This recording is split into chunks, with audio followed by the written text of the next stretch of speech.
자, 13장 1절, 2절, 3절 읽어주세요. 내가 보니 바다에서 한 짐승이 나오는데 뿔이 10이요 머리가 7이라. 그 뿔에는 10 왕관이 있고 그 머리들에는 신성모독하는 이름들이 있더라. 내가 본 짐승은 표범과 비슷하고 그 말은 곰의 발과 같고 그 입은 사자의 입 같은데 용이 자기의 능력과 보좌와 큰 권세를 그에게 주었더라. 그의 머리 하나가 상하여 죽게 된 것 같더니 그 죽게 되었던 상처가 나음에 온 땅이 놀랍게 여겨 짐승을 따르고. 자, 우리가 12장의 내용을 봤잖아요. 자, 12장에 등장하는 용은 패배한 용입니까? 아직 패배하지 않은 용입니까? 패배한 용이죠. 하늘의 전투에서 패했어요. 예수님과의 싸움에서 졌어요. 그럼 예수님을 따르는 백성과 싸움에서도 하나님의 보호 가운데 하나님 백성이 있기 때문에 결국은 그들을 해하지 못하죠. 맞습니까? 그러면 그 12장의 시각에서 13장의 내용을 보라 그런 얘기예요. 12장의 이러한 두 장면은 13장에 등장하는 용이 사용하고 부려먹는 두 짐승을 보는 안목이 되는 거예요. 그런데 이 두 짐승이 첫 번째는 바다에서 나오고 두 번째는 땅에서 나와요. 첫 번째 짐승이 이제 바다에서 나오는 내용이 나오는데 이 뿔이 10개고 머리가 7이고 뭐 뿔에는 10 왕관이 있고 또 머리에는 신성모독하는 이름이 가르는데 이게 이제 용의 모습과 거의 비슷한 모습이에요. 어떻게 보면 용의 아들이라고 할 수가 있거든요. 그런데 이게 괴물인 게 괴물인 게 비정상인 게 왜 비정상이냐면 짐승이 보통 뿔이 몇 개입니까? 뭐 예외적으로 3개일 수는 있어요. 통상적으로 2개입니다. 그런데 이놈은 뿔이 몇 개입니까? 10개란 말. 근데 머리가 몇 개예요? 와. 이 계시록에서 예수님의 머리를 몇 개로 묘사합니까? 하나로만. 예수님이 정상이에요. 근데 이거는 머리가 7이고 뿔이 10개. 그러니까는 뿔은 권세를 말하는 것이고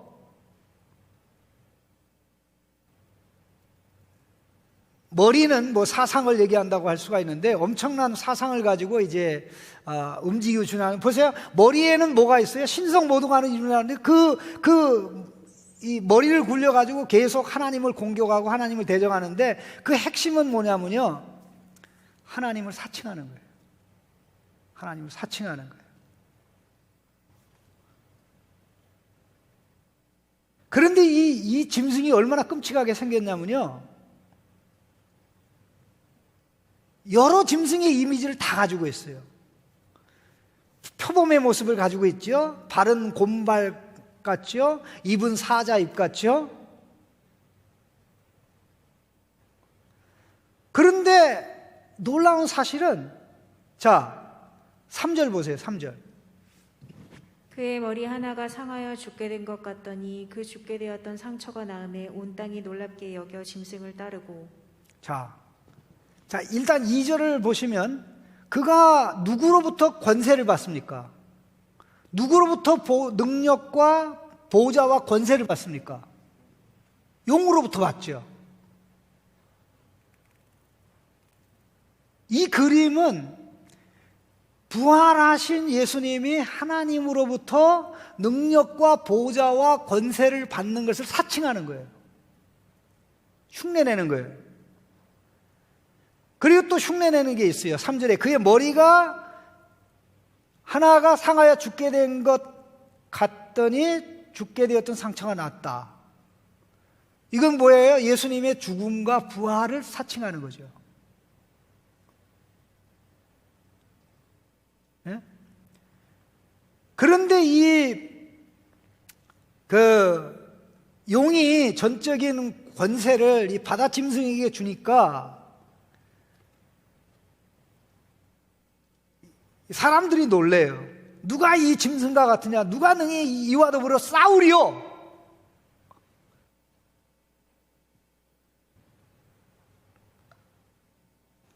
이 바다에서 올라온 짐승은 모든 걸 다 누굴 위해서 하냐면 용을 위해서 합니다. 그의 권세가 용의 권세고 용의 능력이고 모든 걸 다 용을 섬기는 그런 일을 하는데,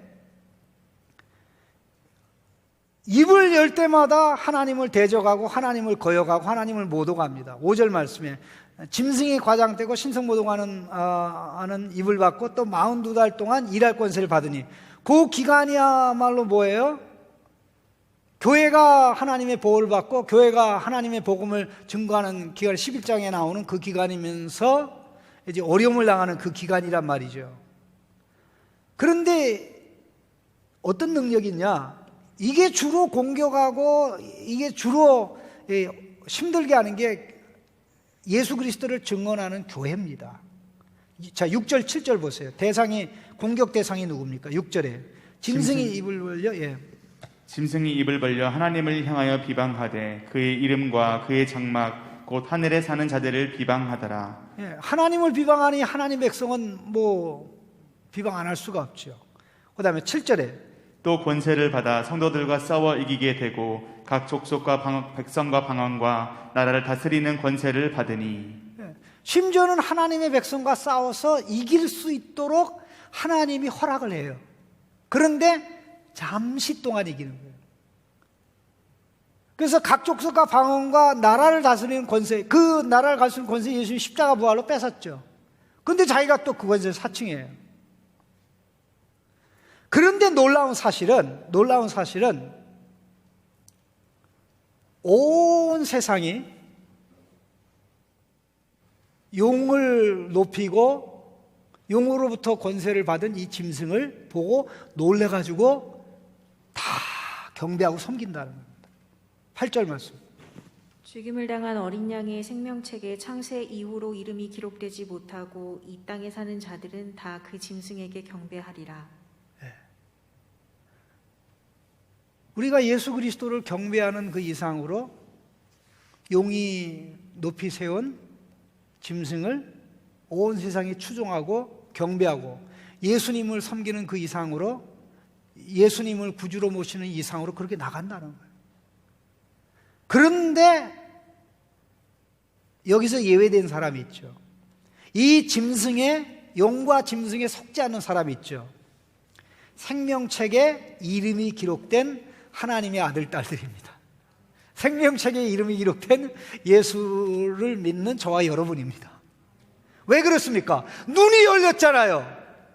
복음으로 눈이 열렸잖아요. 진리의 말씀으로 눈이 열렸잖아요. 천상의 시각으로 봤잖아요. 이놈은 이미 패배했어. 하나님과 싸워서 적수가 안 돼. 우리는 하나님의 보호하에 있기 때문에 얘가 어떤 일을 하더라도 위협은 주지만 우리를 하나님으로부터 떠나게 하지 못하죠. 자, 이로 말미암아 어떤 일이 발생합니까? 9절 말씀 10절 같이 보시죠. 9절 10절에 누구든지 귀가 있거든 들을지어다. 사로잡힐 자는 사로잡혀갈 것이요 칼에 죽을 자는 마땅히 칼에 죽을 것이니 성도들의 인내와 믿음이 여기 있느니라. 이 말씀이 무슨 뜻입니까? 온 땅에 사는 사람들은 짐승을 경배하니까 짐승의 보호를 받죠. 예? 짐승이 뭐예요? 그 이미지가 흉측하게 생겼다고 그랬죠. 사자의 모습, 표범의 모습, 곰의 모습. 아니, 세상에 그런 짐승이 어디 있습니까? 다니엘서에도 보면 짐승이 이렇게 정상적인 짐승으로 나오지, 정상적인 짐승이 등장해도 문제는 심각해요. 그런데 각 부분이, 한 부분은 표범이고 한 부분은 사자고 한 부분은 곰이고 다 그래요. 근데 머리에 그냥 뿔이 나요. 그러니까는 괴상하고 비정상적인데 하나님이 보실 때는 하나님의 창조 질서를 파괴하고 하나님이 만든 것과는 전혀 관계없는 괴상하고 괴악한 창조의 왜곡이고 하나님의 질서를 왜곡시킨 하나님의 가장 증오하는 것인데 세상은 그렇게 보지 못한다는 겁니다. 예? 세상 그렇게 보지 못한다는 거예요.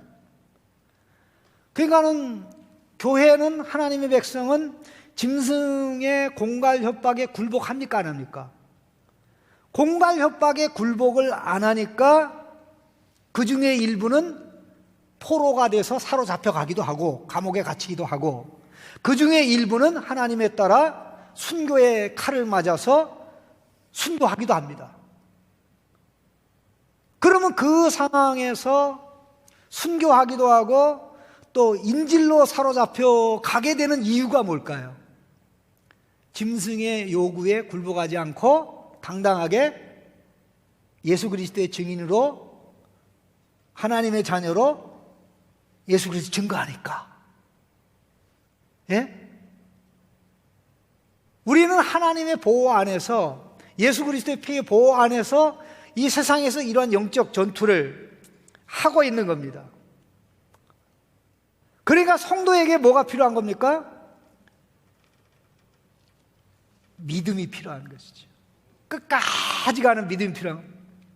오죽 이게 중요하면 귀 있는 자는 들어라. 귀 있는 자는 들어라. 들어라. 자, 이렇게 되는데 여기서 끝나지가 않아요. 짐승이 한 마리가 더 나타납니다.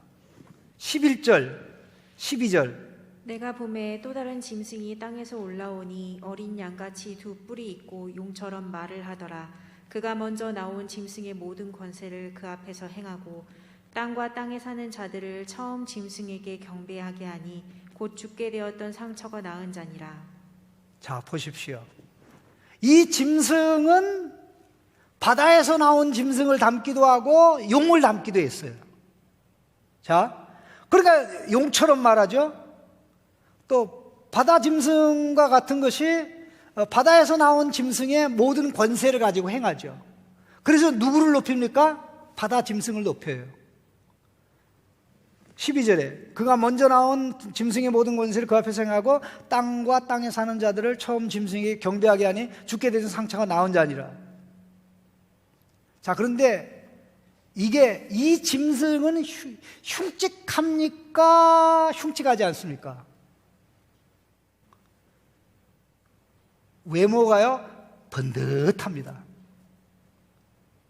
앞에 바다에서 올라온 짐승은 뭐 7머리, 10뿔 막 이렇게 되고, 뭐 곰의 모습, 표범의 모습, 사자의 모습, 이게 다 흉측한데,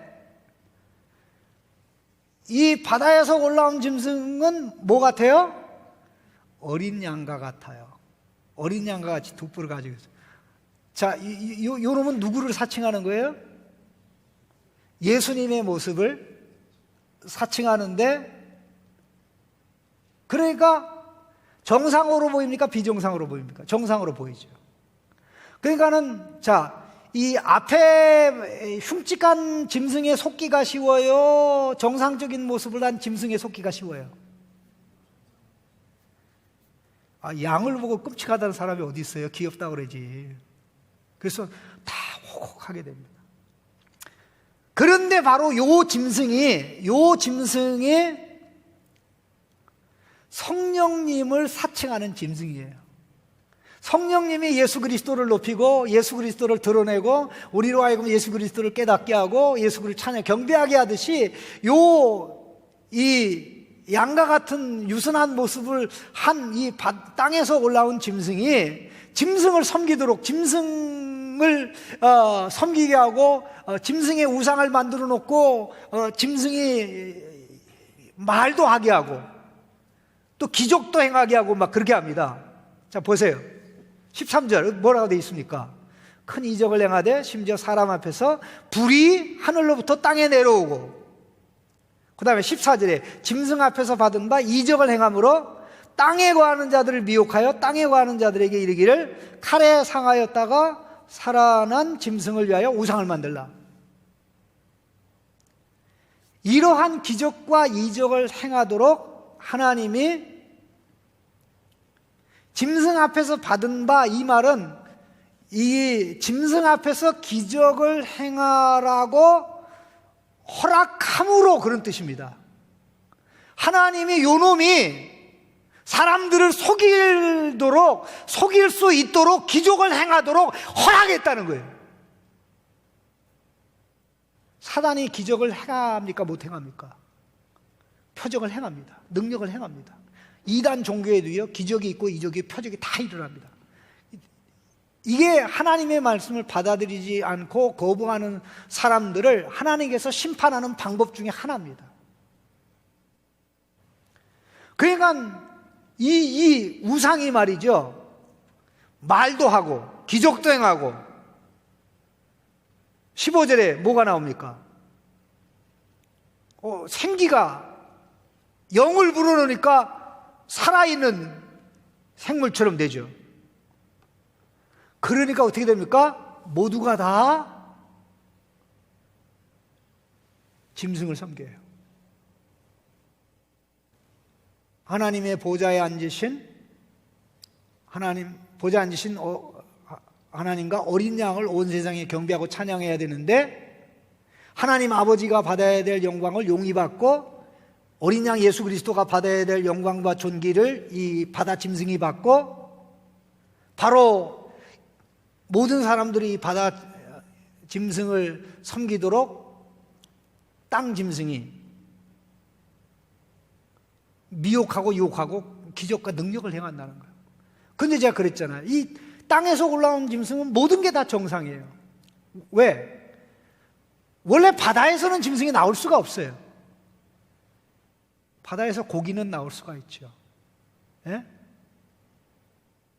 혼돈의 세력이라는 것, 바다에서 짐승이 나온다는 것은 이거는 하나님의 질서가 엄청나게 어긋났다는 거죠. 그러나 땅에서 짐승이 나왔다는 것은 그거는 비정상은 아니에요. 왜냐하면 짐승을 하나님이 뭘로 만들었어요? 흙으로 만들었죠. 그러니까 땅에서 나온 거거든요. 또 양의 모습을 하고 있잖아요. 자, 이 그림을 종합적으로 정리하면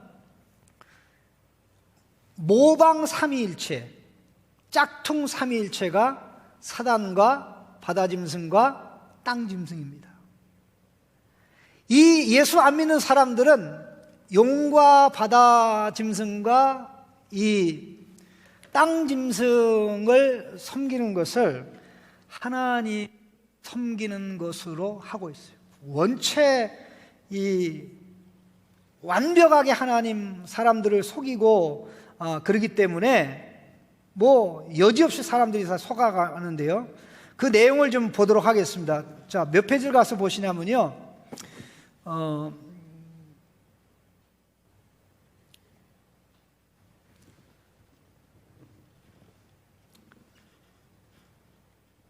자, 45쪽입니다. 45쪽. 45쪽입니다. 46쪽, 그 다음 페이지. 자, 이 모형과 형상이라는 그 다 화면 한 건에 다 보여주세요. 그 어떻게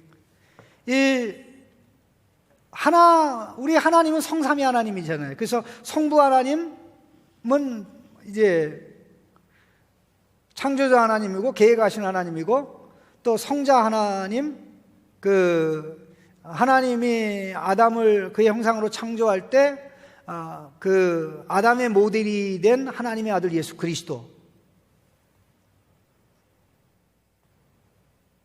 자, 이렇게 되어 나오는데, 그리고 또 성령님이 계시죠. 그런데 이게 사단이 하나님을 그대로 모방을 해요. 그래서 용은 성부 하나님을 사칭하고, 그래서 성부 하나님처럼 이 용이, 사탄이, 뱀이 기획을 해요. 계획을 해요. 그리고 모든 걸 다 동원해요. 그리고 예수님을 사칭하는 게 죽었다가 살아난 상처를 가진 바다짐승, 그게 예수 그리스도를 사칭하는 것이라 그런 얘기입니다. 자, 그런데 그 다음 화면에 가면 48쪽입니다. 48쪽에 보시면 짝퉁 삼위일체.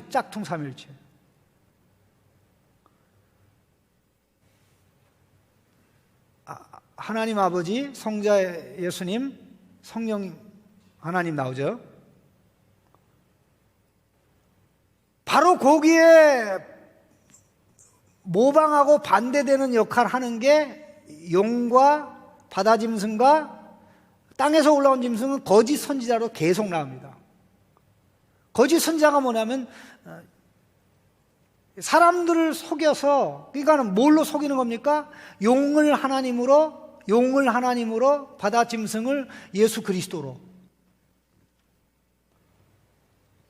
그러니까 이게 짝퉁이 진짜보다 더 진짜 같기 때문에 눈이 닫혀 있는 사람은 이걸 볼 수가 없어요. 이걸 볼 수가 없어요. 이게 우리가 살고 있는 세상입니다. 우리가 살고 있는 세상이에요. 자, 이 구조를 보면 어떻게 되냐면은, 다음 화면입니다. 다음 화면 보시면 이 모든 것을 총괄 지휘하고 이끌어가는 게 큰 용 옛뱀 사탄이거든요.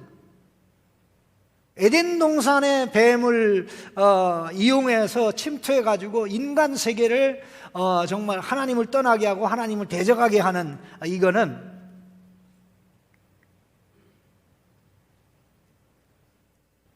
그 목적을 이루기 위해서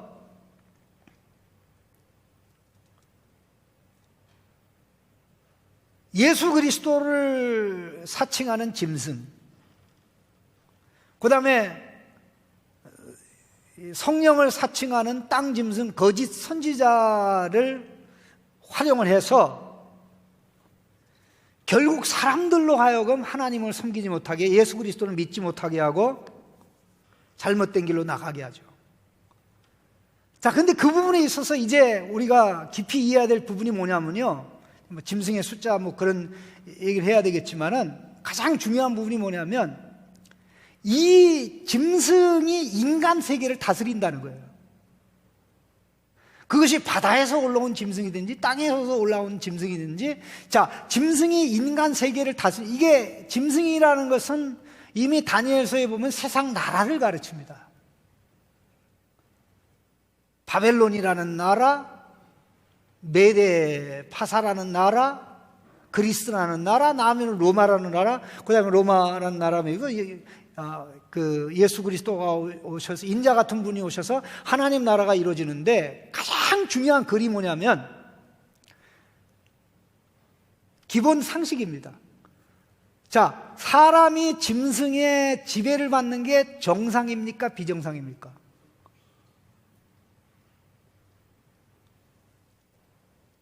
사람이 짐승을 다스리게 돼 있어요? 짐승이 사람을 다스리게 돼 있어요?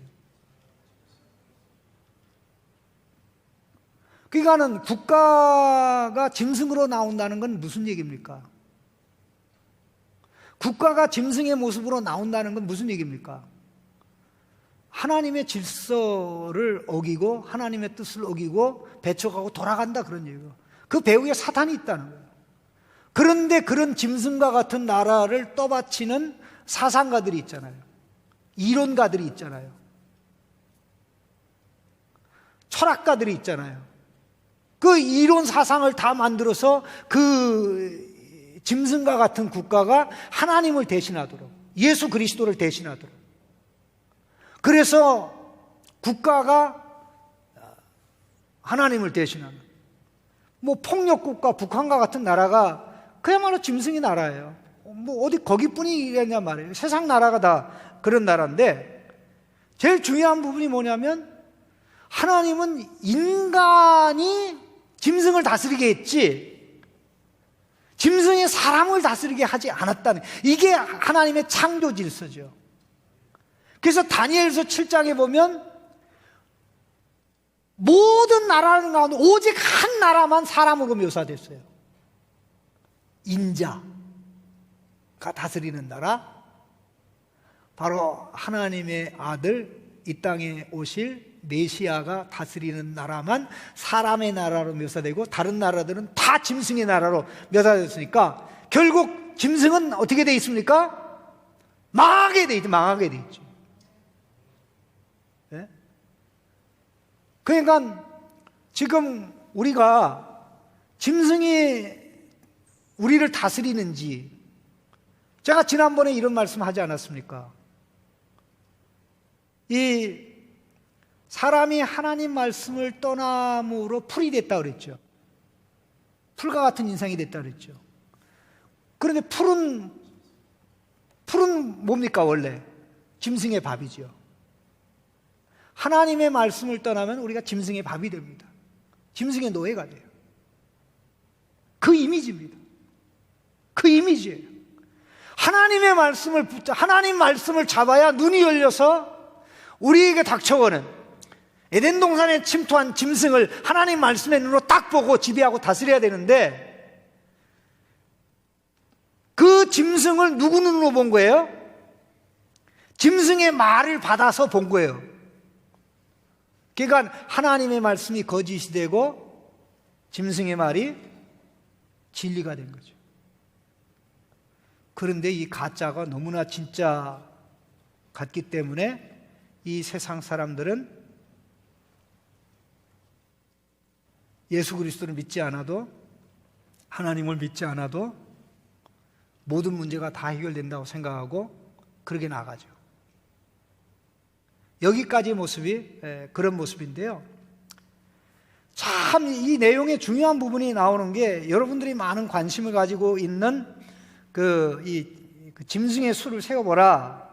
지금 현재는 이제 이 바벨론이라는 음녀가 등장하지는 않는데 그 짐승이라는 국가가 제공하는 상품이 발로 바벨론이라는 음녀라고 보면 돼요. 그래서 이 짐승과 여인은 하나예요. 국가가 제공하는 매력, 그런 것들이 연결되어 나오는데요. 한번 보십시다. 특별히 이 말씀을 쭉 하면서 무슨 얘기를 하냐면요. 자, 16절. 그가 모든 자 곧 작은 자나 큰 자나 부자나 가난한 자나 자유인이나 종들에게 그 오른손에나 이마에 표를 받게 하고 그 다음에 17절, 18절. 누구든지 이 표를 가진 자 외에는 매매를 못하게 하니 이 표는 곧 짐승의 이름이나 그 이름의 수라. 지혜가 여기 있으니 총명한 자는 그 짐승의 수를 세어보라. 그것은 사람의 수니 그의 수는 666이니라. 다들 이제 여기에 관심이 많잖아요. 도대체 660이 뭐냐, 666이 뭐냐. 그래서 뭐 베리칩이라고 하는 사람도 있고, 뭐 심지어는 요번에 이제 코로나 바이러스를 하는 그 이제 백신이 나오겠는데 그 백신이 이게 짐승의 표일 수도 있다라고 말도 안 되는 그런 얘기를 하고 있는데요. 그 당시 이 문화적 배경에서 이거를 이해하는 것이 굉장히 중요한데, 자 보세요. 가장 첫 번째 중요한 게 뭐냐면 이 표가 하나님이 자기 백성을 이마에 인친 것을 뭐 한다는 거예요? 사칭한다는 거예요. 너는 내 백성이야, 내 보호 아래 있어, 내 말씀을 가지고 살면 돼, 이렇게 하는 것을 사칭하는 게 바로 짐승의 표예요. 그럼 뭐예요? 짐승은 너는 내 말을 들어야 돼, 내가 시키는 대로 해야 돼, 내가 너를 보호할게, 너는 내 백성이야, 너는 내 보호 아래 있어. 예? 이게 666이에요. 하나님의 자리에 들어가서 하나님 노릇하고 하나님 사칭하고 하나님 없어도 살 것처럼 되게 하는 이러한 이론이나 사상이나 이런 것들이 영적으로는 다 666에 해당되는 거예요. 자 보세요. 이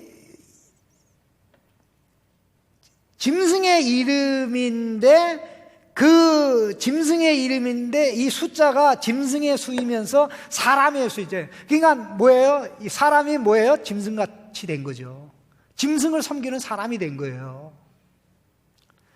그러면 이게 무슨 얘기냐면 지혜가 있는 자는 여기 있으니 총명한 자는 그 짐승의 수를 세어보라. 사람의 수니 666이라. 그렇게 이야기를 했는데 우리는 이미 777을 알잖아요. 왜 777을 아냐면 계시록에 뭐가 나와요? 이 하나님의 7재앙 시리즈가 7재앙 시리즈가 3세트잖아요. 맞습니까? 일곱 재앙 시리즈가 세 세트니까 그거를 그냥 숫자 개념으로 보면 777에 해당되잖아요. 자, 그런데 이것을 사도 요한이 그 편지 써서 보낼 때 성도 중에 지혜 있는 성도는 이것을 금방 헤아려서 분별할 수 있는 능력이 있었다는 거예요. 근데 실제적으로 이게 가능한 게 왜 가능하냐? 제가 화면 좀 준비한 게 있는데요. 그 몇 쪽을 보냐면 51쪽입니다. 51쪽. 그 옛날 그 히브리어도 그렇고요. 또 헬라어도 그렇고요.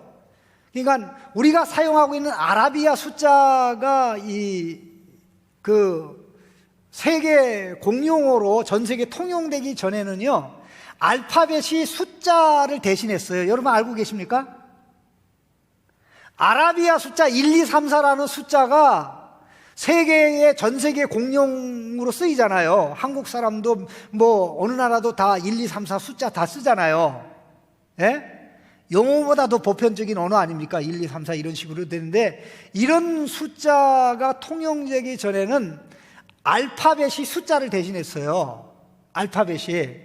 그래서 알파벳 첫 번째는 1에 해당되고 두 번째 알파벳은 2, 그 다음에 3. 그래서 10번째 알파벳은 10이 되고 11번째는 11이 되고 이렇게 쭉 나가다가 뭐 20, 40, 50, 60, 100 이런 식으로 이게 다 알파벳이 그 숫자가 할당이 됩니다. 그러면은 그 숫자에 할당되는 알파벳을 보면 그 알파벳 수를 거기다 수를 해서 더하면은 그 알파벳에 해당되는 이름이 나오죠. 그런데 이게 참 재미난 게 그 당시에 많은 사람들이 자기들이 그 섬기는 신의 이름을 자기들만 알고 사람들에게 알려지는 것을 가리기 위해서 숫자를 사용한 경우가 있어요. 예를 들어서 뭐 주피터 같은 경우는 이제 777이고 굉장히 이게 일종의 암호입니다. 이거를 받는 사람은 아는데 외부 사람은 몰라요. 그러니까 소아시아 교인들은 이걸 딱 보면 아, 그놈 이렇게 되는데 나머지 사람들은 몰라요. 왜 그러냐면 이게 참 재미난 게 봄베이 그 베시우스 산이 대지진이 일어나서 온 도시가 땅속으로 다 들어갔는데 그때 무슨 일이 있냐면은 그 발굴이 되면서 이 벽에다가 나는 그 이름의 숫자가 545인 여인을 사랑합니다. 그 글씨가 발견됐어요. 545인 그 이름의 숫자가 545인 여인을 사랑합니다. 그냥 그 알파벳을 뭘 가지고 조합하느냐에 따라 545가 많이 나올 거 아니에요. 그런데 이 545가 정확하게 누구를 가르치는지는 바로 이 남자가 얘기한 그 여인밖에 모르죠. 예? 왜? 545에 해당되는 사람이 수없이 많거든요. 그런데 왜 이게 벽보에 발견되냐면 이걸 기록한 사람이 좀 바람을 피운 거예요. 바람을 피우는데 실제적으로 사랑하기는 자기 아내를 사랑했는데 바람을 피운 거예요. 그러면서 너무 미안해가지고 그렇게 하려고 하다가 그것을 표시할 길은 없으니까 벽에다가 이 사랑하는 아내가 볼 수 있는 벽에다가 나는 정말 내가 비록 바람을 피웠지만 이름이 545인 여인을 사랑합니다. 다른 사람은 다 모르는 거죠. 이런 기능을 한다는 거예요. 근데 이거를 이제 666을 헬라어로 알파벳으로 계산하면요, 한 30명 정도가 나옵니다. 헬라어로 할 경우에는. 그래서 이제 많은 이론이 나오는데, 여기 보면 아까 우리 그 성경의 말씀을 봤습니다만은, 뭐 히브리어로는 아볼론이요, 또 아바돈이요, 히브리어를 사용하고 헬라어도 사용하는 걸 보아서 이 로마에 사는 그 유대인, 또 유대인 기독교인의 전통에 따라서 히브리어를 사용했을 가능성이 굉장히 많습니다. 그래서 이 숫자는 우리가 잘 알고 있는 네로, 다음 화면 좀 보여주세요. 바로 짐승의 숫자 두 번째 해당되는 겁니다. 이게 네로, 케자르, 네로. 이 네로가 666에 해당되는데 히브리 알파벳으로 바꾸면, 근데 네로는 많은 사람에 의해서 짐승으로 불렸어요. 근데 짐승이라는 수치도 계산해 보면 딱 666이 나와요. 예. 그래서 이것을 딱 보는 성도들은 이게 지금 기독교인을 박해하고 힘들게 하는 짐승일 수 있다는 거죠. 근데 그게 우리에게는 뭘 의미하냐 이 말이죠. 그래서 이게 다음 내용인데, 자, 뭐 네로도 666이고 짐승도 666이고, 자, 중요한 부분이 이건 전부 다 헬라어로 얘기하는 겁니다. 예수님의 십자가 777입니다. 예수님은 888입니다. 그 다음에 그리스도는 1480입니다. 근데 다음 화면을 보세요. 똑같은 내용이 나오는데, 이게 뭐가 중요하냐면, 십자가 777, 예수님 888, 하나님의 형상 1369, 그리스도 1480, 하나님의 아들 2442, 예수는 다윗 자손이다 2775, 그 다음에 인자 2960 이렇게 되는데, 이거를 보면 전부 다 37이 들어가요. 37이 들어가요. 전부 다 37이. 37이 쭉 들어가는데, 요걸 좀 더 보여준 게 다음 화면입니다. 그런데 놀랍게도 이 짐승 이놈에게도 37이 들어간다는 거예요.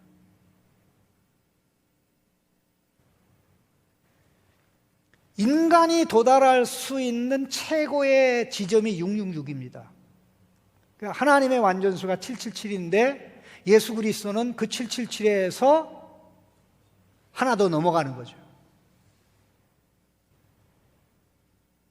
아무리 짐승 그놈이, 용 그놈이 하나님을 사칭하고 예수 그리스도를 사칭해서 이 세상 사람을 속여서 그렇게 하려고 해도 결코 하나님이 될 수 없다, 그런 얘기입니다. 문명이, 문화가, 세상 나라가, 세상 기술이 하나님 노릇하려고 해도 하나님 되지 못합니다. 우리의 구원자가 될 수 없습니다. 우리 그걸 깨달아야 돼요. 그걸 분별해야 돼요. 이 수치를 연구한 사람이요, 유대인인데 이 부분을 뭐 엄청나게 이용해가지고 아예 성경 자체를 수학적으로 분석한 걸 제가 최근에 책을 샀는데, 저는 아무리 봐도 모르겠더라고요. 그래서 제가 알만한 것만 이렇게 정리해가지고 이게 올린 건데요. 제일 중요한 부분은 세상에 어떤 것이 하나님을 사칭해도, 예수님을 사칭하고 성령님을 사칭해서 거짓 선지자 노릇해도 그것이 하나님을, 구원자를 대신할 수 없다는 겁니다. 이게 666의 의미예요. 이게 짐승의 숫자라는 게 뭐 베리칩이 짐승의 숫자 666이고 뭐 그런 게 아니고, 어떤 뭐 특수 약물이 그런 게 아니고, 하나님을 떠나서 하나님을 대신해서 우리가 이루고자 하는, 또 실현하고자 하는 모든 것이 다 그와 같은 것입니다. 자, 하나 더 보십시다. 그 짐승의 망할 운명이 뭡니까? 그 화면 좀 보여주세요. 짐승의 망할 운명이라는 사이트. 짐승은 짐승일 뿐이에요. 얼마나 쉬워요.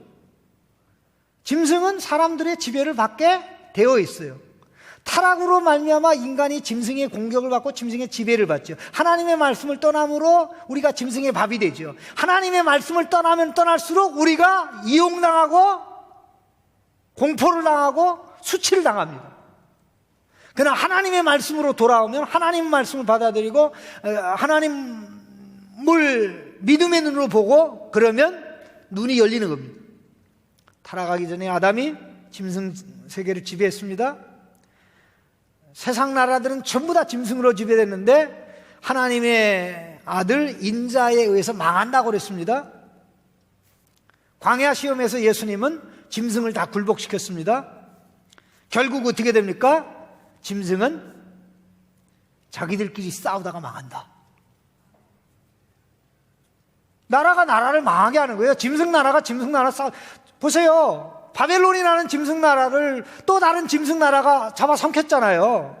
그리고 또 다른 짐승이 또 메데 파사를 집어삼켰잖아요. 그리고 그 나라를 알렉산더 대왕이 또 잡아삼켰잖아요. 그리스가.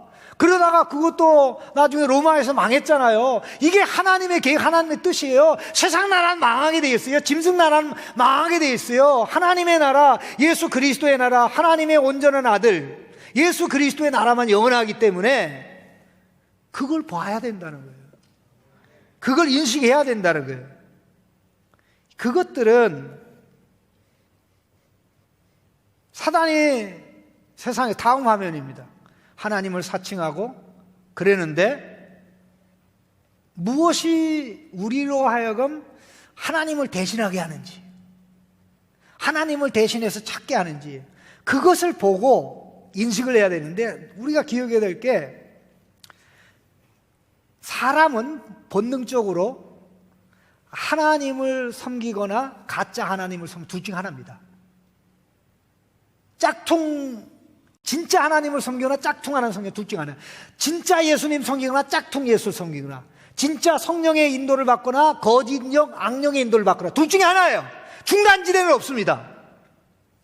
계시록은 그거 보여주고 있어요. 그런데 이 사단의 이 거짓 세력은 창조자가 아니기 때문에 모방만 하고 흉내만 내요. 근데 흉내는 기가 막히게 내가지고 진짜를 경험하지 못한 사람들은 이게 진짜인 줄 알고 다 속아요. 그래서 우리가 진리로 눈을 떠야 되는 것입니다. 진리의 눈을 떠서 사람들을 깨닫게 보여줘야 되는데, 아까 그랬잖아요. 짐승의 그 혐오한 모습들, 비정상적인 모습들. 그런데 진짜를 경험하지 않은 사람들에게는 짝퉁이 명품보다 더 진짜로 보이기 때문에 거기에 속아 넘어가게 되는데, 그 결과는 어떻게 됩니까? 나중에 그 짐승을 따르고 짐승을 섬겼던 사람은 짐승에 의해서 멸망하는 운명을 당합니다. 그게 하나님의 계획이고 하나님의 뜻입니다. 이런 상황에서 우리는 신앙을 지켜야 되는데, 바로 그게 뭡니까? 성도의 인내죠. 우리 다 얘기할 수 있으면 이것만 결론을 맺으면 좋겠는데, 성도의 인내와 믿음 하나 보십시다. 예.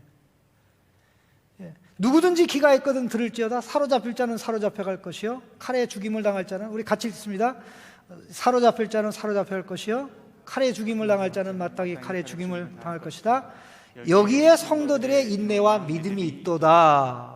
자, 14장 2절에 뭐가 되어 있습니까? 여기에 성도들의 인내가 있도다. 그들은 하나님의 계명들과 예수의 믿음을 지키는 자들. 제가 이 성경을 번역한 겁니다. 그래서 인내가 필요하고 끝까지 견뎌야 되는데, 자, 마태복음 24장 13절에 그러나 끝까지 견딘 자는, 예수님이 오실 때까지가 끝까지입니다. 인생 끝날 때까지가 끝까지입니다. 인생 끝나기 전에 예수님은 그때까지입니다. 믿음의 인내를 가진 자가 신자입니다. 신자입니다. 예수님을 볼 수 있다면 그렇게 되죠. 자, 다음 화면입니다. 이 증인이라는 단어가요, 헬라어로는 말티스입니다. 말티스. 그런데 순교자라는 단어도 말티스예요. 그러니까 모든 증인이 순교자는 아니지만 모든 순교자는 신실한 증인입니다. 뭐 모든 증인이 다 순교하는 건 아니에요. 순교자의 숫자가 많습니까? 적습니까? 사실 성도 숫자에 비하면 적죠. 그러니까는 모든 순교자는 신실한 증인이지요.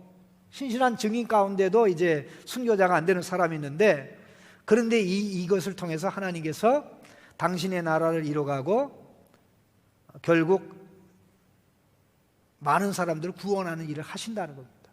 계시록에서 이걸 봐야 돼요. 그래서 두려워야 해야 될 이유가 없는 것입니다. 자, 마지막으로 하나만 더 읽겠습니다. 다음 내용입니다. 교회 같이 있습니다. 교회에 전 역사에서 순교자들의 피가 교회에 씨앗인 것 같이 역사의 마지막 시기에도 그와 같을 것이다. 계시록 전체에서 순교는 승리, 곧 그리스도의 고난에 참여함으로 사탄을 정복하는 것이다. 이게 계시록이 보여주는 겁니다. 계시록이 우리에게 깨닫게 해주고 분별하게 하는 겁니다. 그러니까 예수님을 봐야 되고 예수님 말씀을 들어야 되죠. 예수님을 봐야 되고 듣고, 예수님을 보고 듣고 보고 들으면 누구의 증인이 됩니까? 예수님의 증인이 되죠. 언제 어떤 상황에서도 예수님만 증거하면 사단 나라의 사람들이 건진받고 사단이 공격하고 짐승으로 속이고 음료로 속인다고 할지라도 거기에 속아 넘어가지 않죠. 왜? 반드시 진짜가 이기게 돼 있죠. 반드시 참 하나님이 이기게 돼 있죠. 인류 역사상 구약 성경이 처음부터 끝까지 가르쳐 주는 게 뭡니까? 하나님이 이겼지 거짓 신이 이긴 적이 없거든요. 진짜가 이겼지 짝퉁이 이긴 적이 없거든요. 그래서 진짜를 잡는 자, 참 하나님, 유일하신 하나님, 승리하신 예수 그리스도를 붙잡고 살아가는 자가 이 땅에서 어떤 상황에서도 굴하지 않고 하나님의 신실한 자로 살아갈 수 있게 되는 것입니다. 자, 우리 기도하겠습니다. 시간이 많이 갔는데요. 이 큰 그림만 보시면 됩니다. 아, 참, 내 눈이 계속 열려야 되겠다. 내가 예수님 없이도 살아갈 것 같고 하나님 없이도 살아갈 것 같은 그런 것이 있는데, 그만큼 보이지 않는 666이 침투해서 정신적인 666이 될 수도 있고 감정적인 666이 될 수도 있고 제도적인 것이 될 수도 있는데, 우리는 한순간도 하나님이 없이는, 예수님이 없이는 살 수 없는, 어린 양 예수님의 인도와 보호하심이 없이는 살 수 없는 그러한 깨달음을 가지도록, 분별력을 가지도록, 어린아이가 부모를 따라가야 보호를 받고 인도받듯이 우리의 부모이신 하나님, 우리 형님 예수 그리스도를 따라가는 그런 모습으로 설 수 있도록 하나님 도와주시고 역사해 주십시오. 우리 한번 우리 통성으로 같이 기도하겠습니다.